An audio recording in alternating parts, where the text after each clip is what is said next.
On découvre un peu plus en détail la fonction réduceur, donc qui va servir dans Redux à retourner, à stocker comme un seul objet l'état de l'application, donc il va calculer une nouvelle copie de l'état pour ensuite le retourner et qu'il soit consommé par les composants de notre application.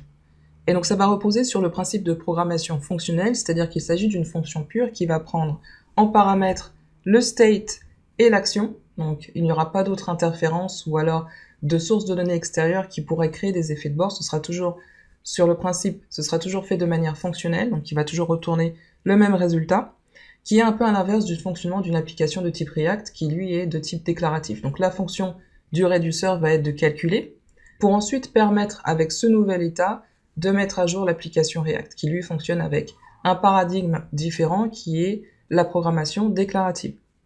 Très différent.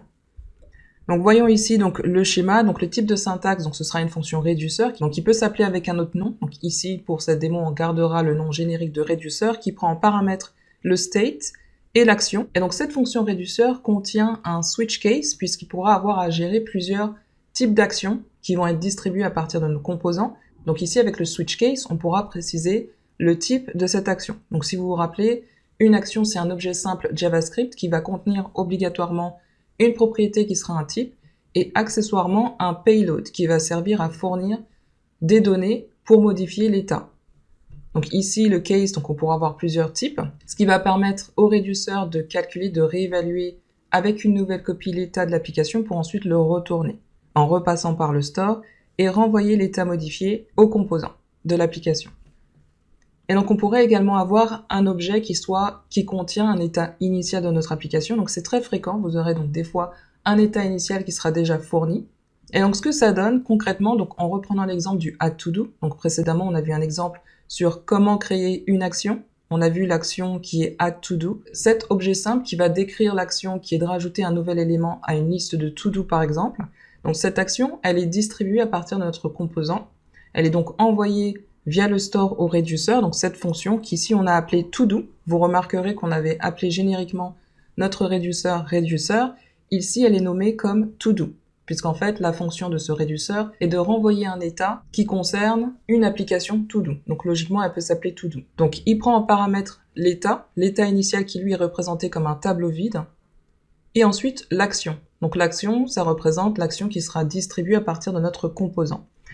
Donc cette fonction réduceur, qui est appelée todo, contient un switch case où l'on va définir donc différents cas d'action. Ou alors case, donc ici cet exemple qui est add to do, donc on a ce type d'action, add to do, qui va servir à indiquer comment est-ce que l'on souhaite modifier l'état de notre application. Donc il s'agit de rajouter un nouvel élément à une liste. Et vous remarquez donc ce action text, il s'agit de cette deuxième propriété que l'on trouve dans l'objet, qui est le créateur d'action, donc en premier le type d'action, et en deuxième le payload.